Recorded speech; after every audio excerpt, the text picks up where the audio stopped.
Marahil ay nakita na ninyo sa ilang plano at maging sa actual construction na ang footing rebars ay either straight o di kaya naman ay mayroong bend or hook sa magkabilang dulo. Halina po kayo at ating liwanagin ang mga bagay-bagay tungkol dito at iwasto ang ilang nakasanayang maling akala. Maling akala number 1. Nilalagyan na agad ng hook ang dulo ng footing rebars na hindi inalam kung magkakasya ba muna ang straight bars. Ang pagkakaroon ng bend or hook sa footing steel reinforcement ay tinatawag na rebar anchorage.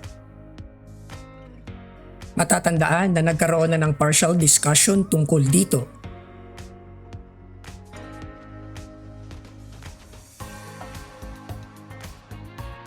Ang rebar anchorage ay expressed bilang development length or LD.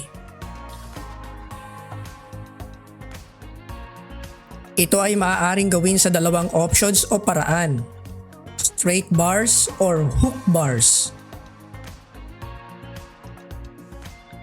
Ang straight bars ay ang unang option sa lahat. Ang unat na haba na ito ay kailangan mo nang subukin kung magkakasya o mag-fit sa available space embedded within the concrete. At take note po ninyo ito, kung sakaling ang straight bars ay mas mahaba kaysa sa available space, meaning hindi kasya na mapaloob sa concrete, doon pa lang maaaring gamitin ang second option na hook bars. I-consider natin ang figure na to as an example na galing sa isang approved construction plan. I-check natin ang footing design details, especially ang anchorage ng rebar kung kailangan ba talaga na ito ay gamitan ng hook or bend as shown in the drawing. Ang first step ay alamin ang required na haba kung straight ang rebar anchorage. Ang mga structural engineers at designers ay ginagamit ang equasyong ito mula sa NSCP 2015. Pero wag muna nating pag-usapan kung paano ito gamitin. Maglalaan po ako ng hiwalay na video para dito. Sa halip, gagamit tayo ng isang practical na paraan para mas maunawaan din ito ng ibang construction practitioners tulad ng contractor, foreman, leadman at iba pang skilled workers. Puntahan natin ang table na to na makikita sa karaniwang structural plans. Ito ay under ng Notes on Beams and Girders ng General Construction Notes. Mag-focus tayo sa Table A. Ang mga values na nakatala sa dalawang embedment column na ito ay ang required na haba ng straight anchorage or development length. Upang matukoy kung alin sa mga to, kailangan natin ang specified compressive strength ng concrete at size ng bakal para sa partikular na footing.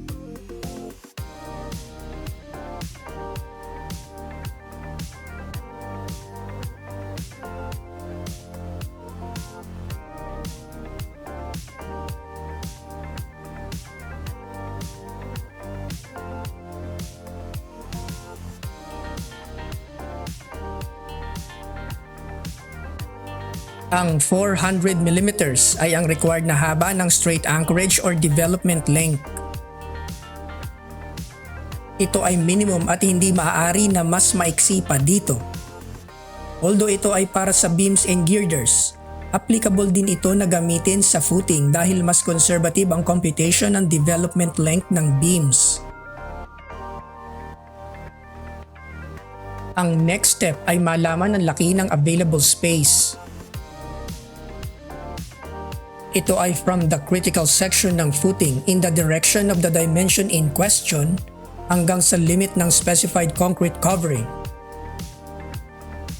Batay sa structural code, narito ang location ng critical section sa footing na makikita sa table na to. Ang minimum concrete cover para sa footing ayon sa code ay tabulated naman sa table na to. Specified din naman ito sa plano. With everything almost identified, ang available space ay 425mm.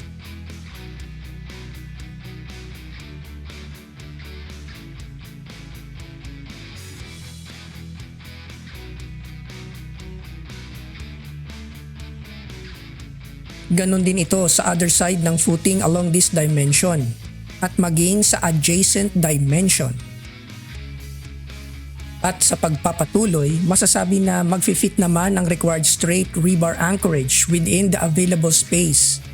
Usually, ang 400mm na haba ng anchorage ay dinadagdagan upang isagad sa limit ng concrete cover. Kaya instead na 400mm, 425mm na ang magiging bagong haba nito. We can say na no need for hook.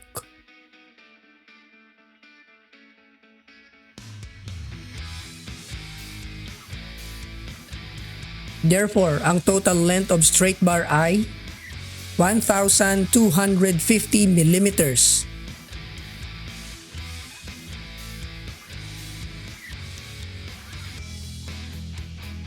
Pero ang design na nakalagay sa detailed drawing ay hook anchorage. Lumalabas na ang paglalagay ng hook ay sobra-sobra as per structural code requirements.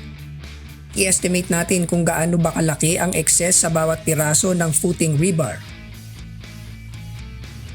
Since 180-degree hook ang nakaspecify, ang table na to ang gagamiting guide for such purpose.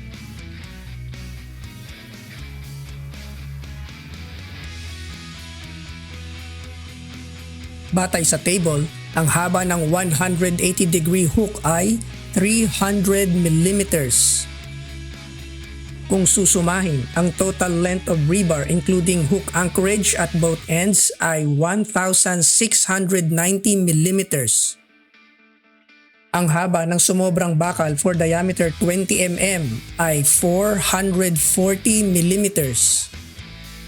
440mm times the number of bars per footing times the total number of footing ay roughly equivalent to 9 bars na tig 6 meters ang haba.